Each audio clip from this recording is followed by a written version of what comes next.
I'm Paul. I'm Steve. And this is Check Your Shelf.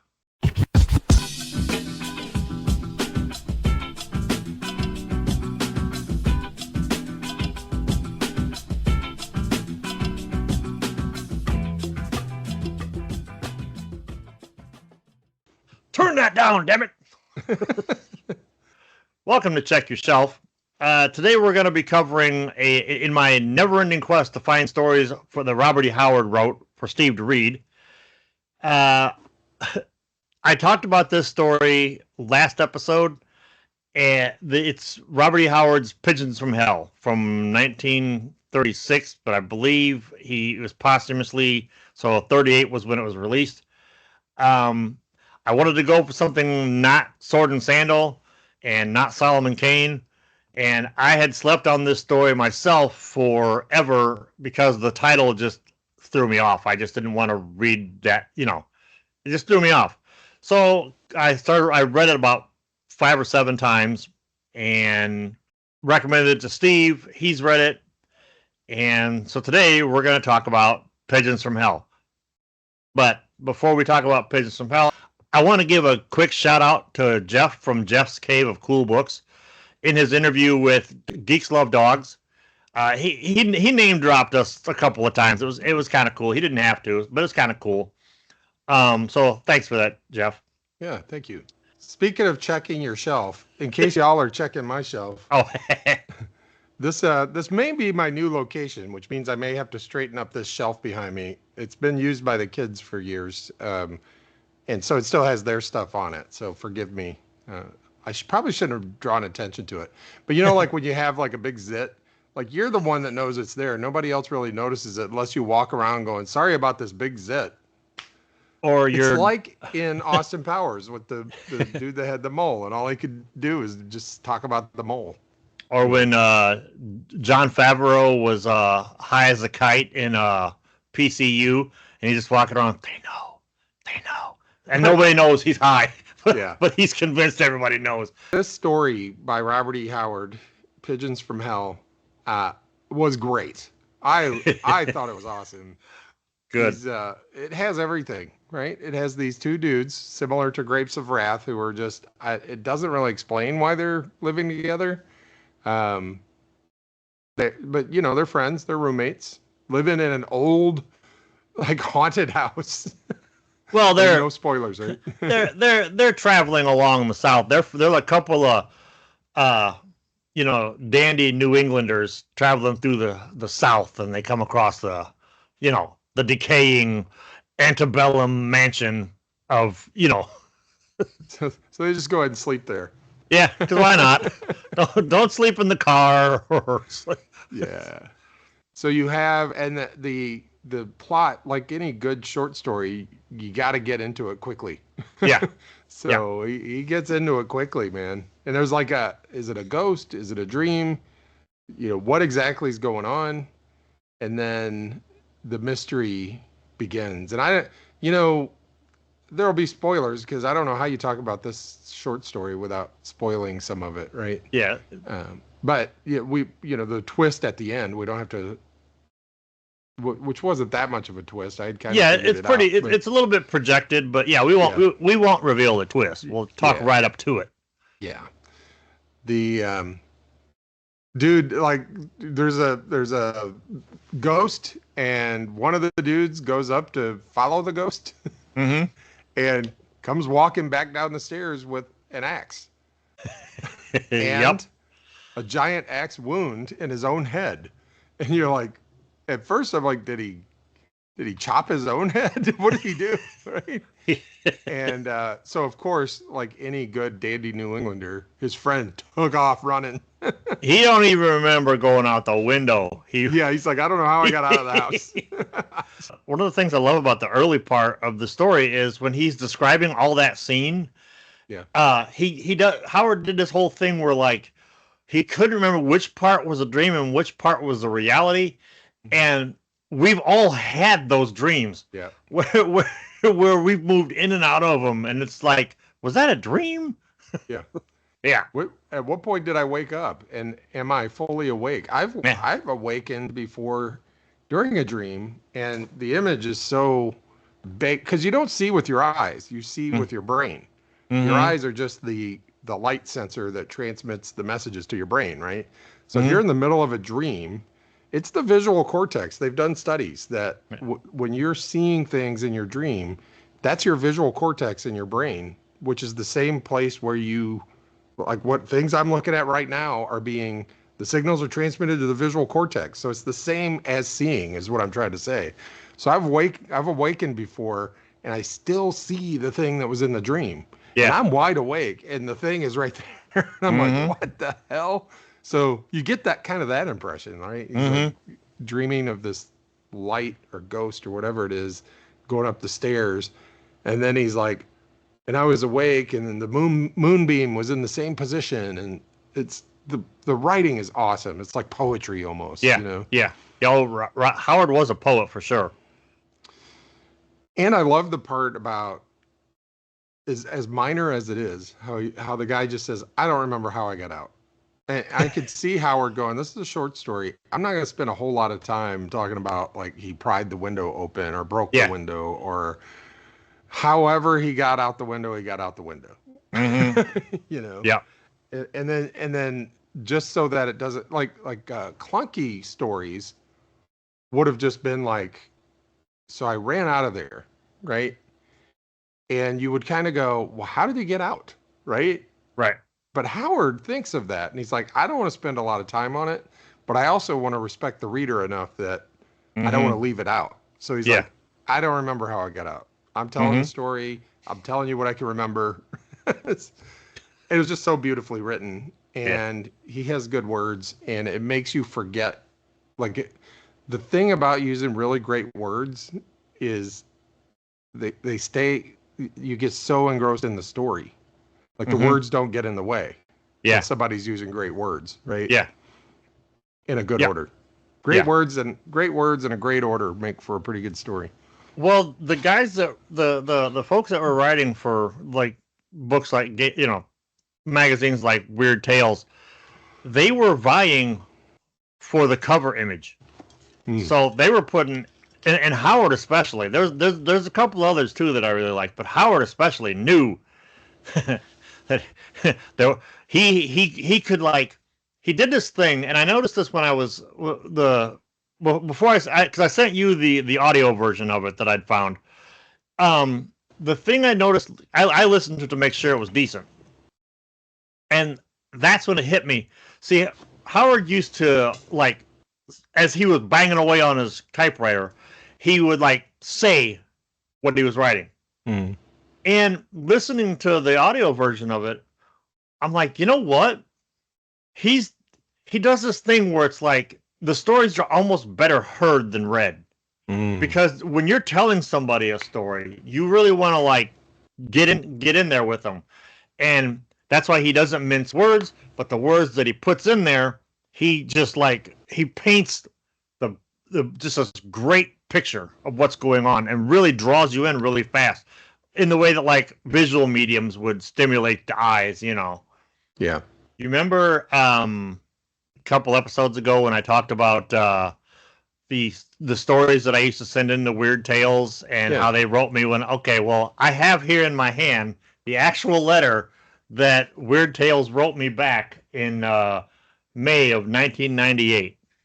This is the one when you would send them stories, and every single time they would send something back to you with Yeah, suggestions, or within 2 weeks, then they ghosted you for 8 months, three or 4 months at 3 or 4 months, Yeah, and then you get a letter and then I get a letter. out of you stopped sending your stuff because you were like, well, apparently since they're not writing me back, they don't want any more stories. They may have filled up their quota for a year or so. Who knows? Yeah. But I just like, you know what? The hell with it. Well, then I got this letter. I got this letter in May of 1998 from Weird Tales, which was formerly known as Worlds of Fantasy and Horror. I don't know why they changed it from Weird Tales to Worlds of Fantasy and Horror, but then they changed it back to Weird Tales, and that's when I started writing them. Anyway, Dear Paul, And this is by from Carol Adams, who was the managing editor at the time. Dear Paul, please accept our most humble apology for the unconscionable delay regarding your story, Pray. Unconscionable. Yes. Several editors have been coming and going, and this one was misplaced in the process because several people were interested in it and tempted. In the end, we have to say it was good, but not irresistible. We noted you haven't sent anything in recently, and truthfully, we don't blame you. If you should ever send us another manuscript, please mention this incident, possibly even send along a copy of this letter, and we _promise the most serious and speedy consideration possible. Thank you. Sincerely, Carol Adams, Managing Editor, Weird Tales. That's awesome. It was good, but not this made it right. Well, this made it almost worth all the rejection. Yes. Now, unfortunately, shortly after this particular, at this time in my life was taking some turns, and I never got back to them. But I'm like, they're still in business for fun. Now, yes, for fun. Now their website, because I think it's a print on demand type magazine situation now, and their website says they are no longer accepting submissions. But Carol Adams, like 30 odd years ago, told me. So I'm gonna take a picture of this letter and attach a manuscript and send it to him. And I'm thinking about sending them the same manuscript. I think you should do that, but and in your cover letter, just don't even allude to the fact that it's been 30 years. Just like yes, do it, like word your cover letter exactly as if you were responding that same week. Like, I found your letter, it was great. Thank you. No apology necessary. Thank you for the feedback on my story. And I'm going to take you up on your offer. Here's my next manuscript. And you don't even have to say, I know you said you're not accepting them, but Carol Adams said, because I think if you did that, like, as though it got lost in the mail 30 years ago. Yeah. My manuscript got lost for 3 or 4 months. This got lost for 30 years. That would be hilarious. All right, well, we should probably get back to the story.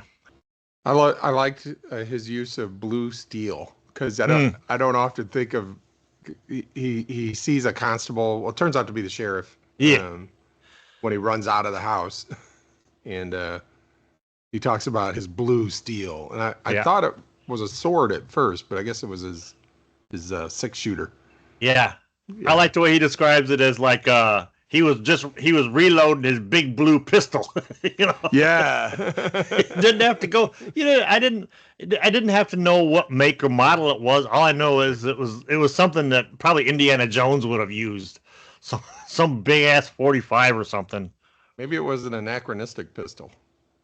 Maybe. That's what you call a callback to the shelfie coming up. To the shelfie. A call forward. A call forward. So the sheriff, of course, I like how the sheriff's like, what? My favorite is how the sheriff tells him, like, okay, so they go back into the house and they find the dude, or the axe buried in the bedding where old boy was sleeping. Like, not the one that got killed, but the guy that ran out to get the sheriff.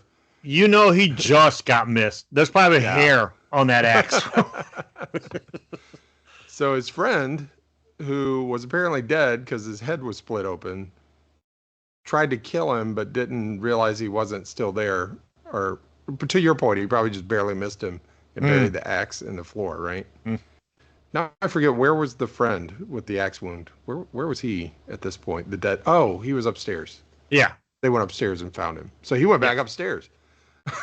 Yeah. So what we have here is an apparent zombie situation. Or Zuvembie. Yes. But we don't find that out till later. So before we get to that, I just love how the sheriff goes. Like, the guy tells the sheriff, like, here's what happened. My friend went upstairs. He started coming down the stairs. His head was split open. He had this axe, the same one that split open his head probably because it had brains and blood all over it.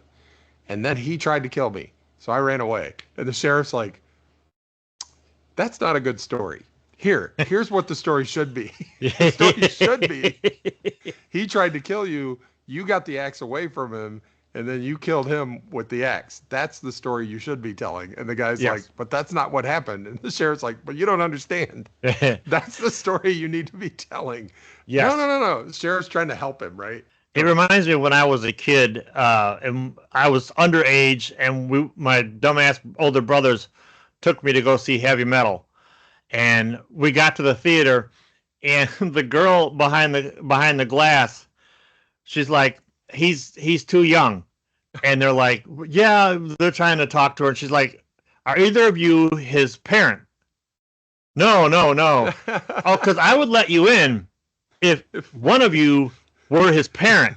And I'm just like, 10, 11 years old. I'm like, I understand what she's saying. She's like, if one of you would tell me and just say the words, I am his parent, I would let you in.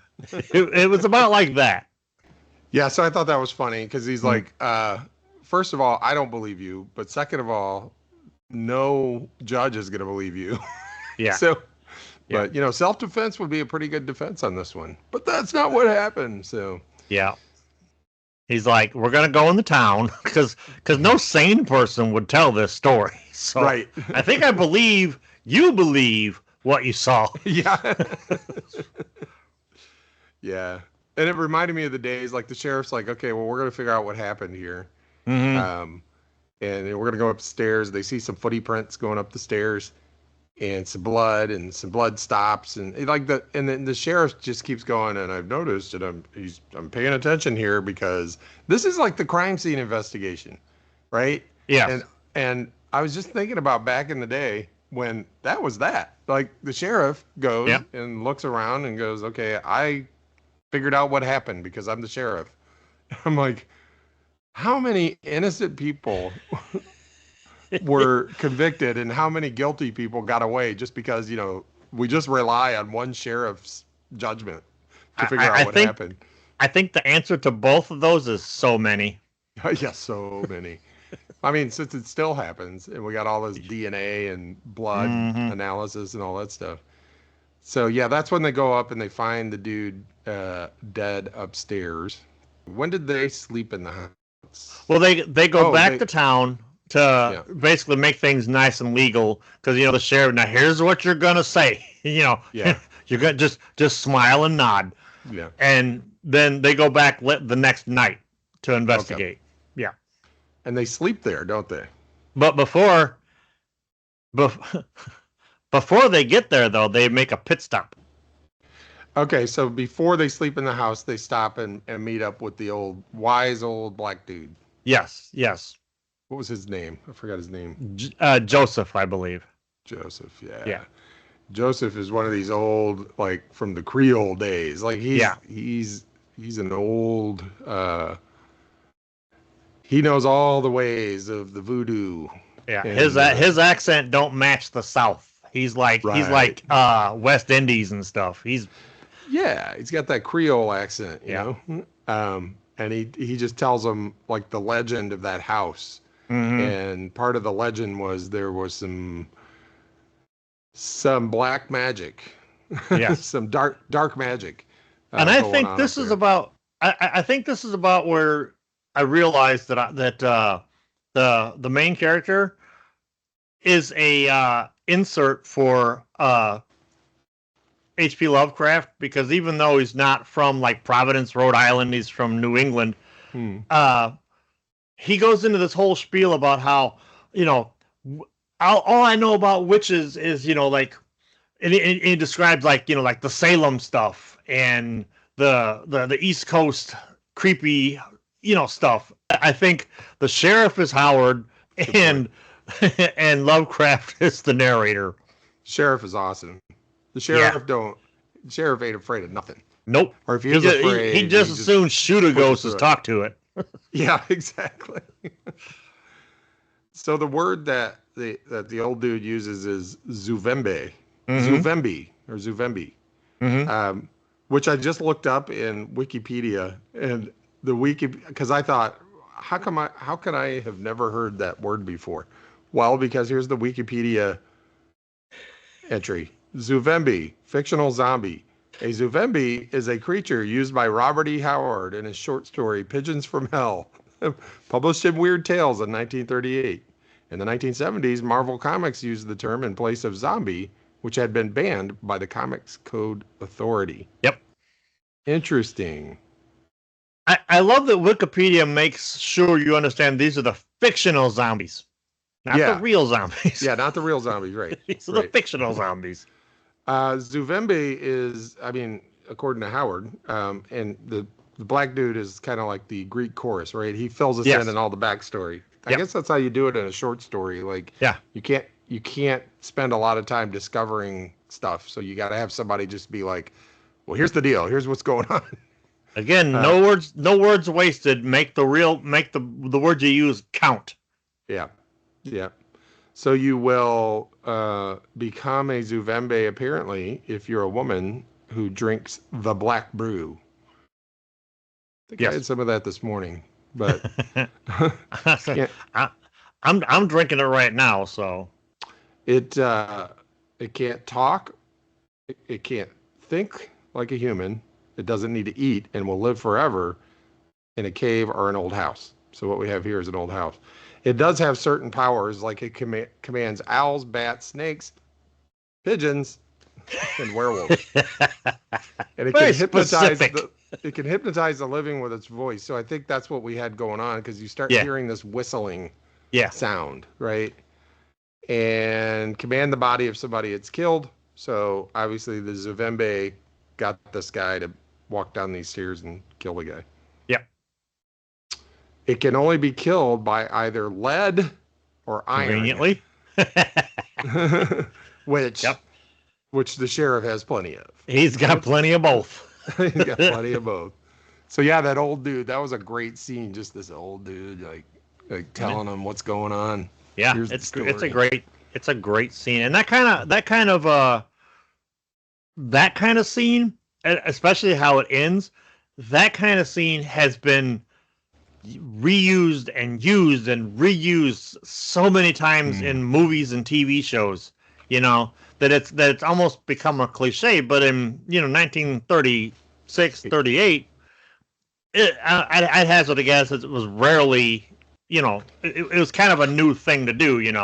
Okay, then they go back to the house and sleep, and this is the part where the sheriff gets to experience, okay, I believe you. Yeah. I'm just trying to remember how it ends without giving anything away. Well, without giving it away, yes. Suffice it to say, they find a secret room.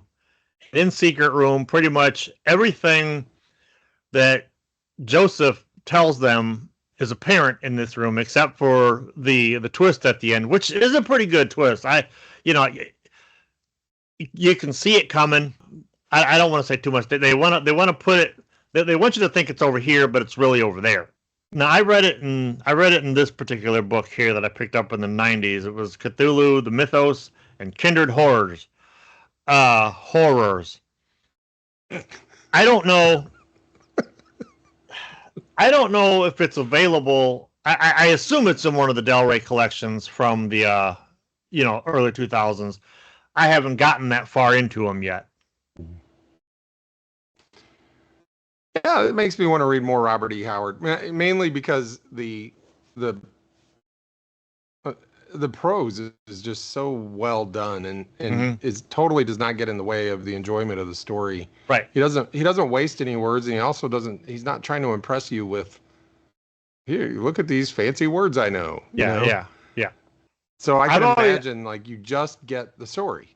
Yeah. Like the Solomon Kane one, like that we're gonna do the Shelfie on. I can just imagine.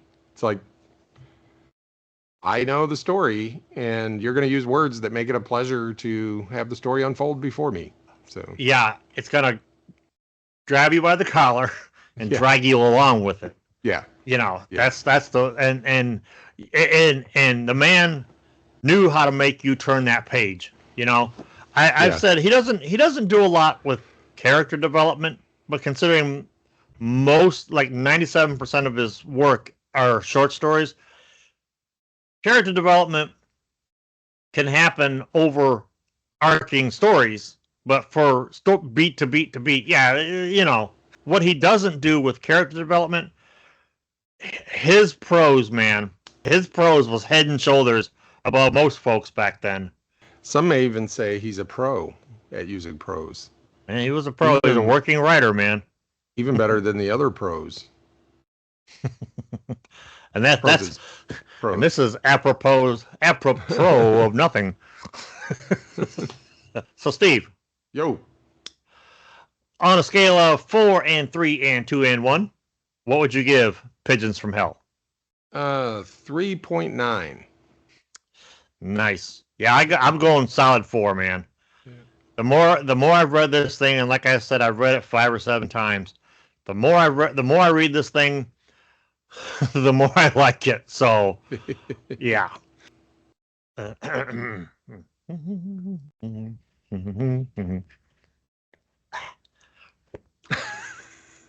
right. Well, that's going to close the cover on this episode of Check Your Shelf. I'm Paul. I'm Steve. And the next time you're looking for something to read, check your shelf. I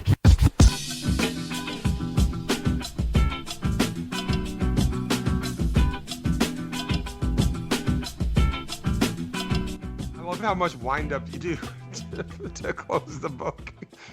Well, I never know. The thing is, man, you have to. Plus, I never know what I'm going to use and what I'm not going to use. Yeah.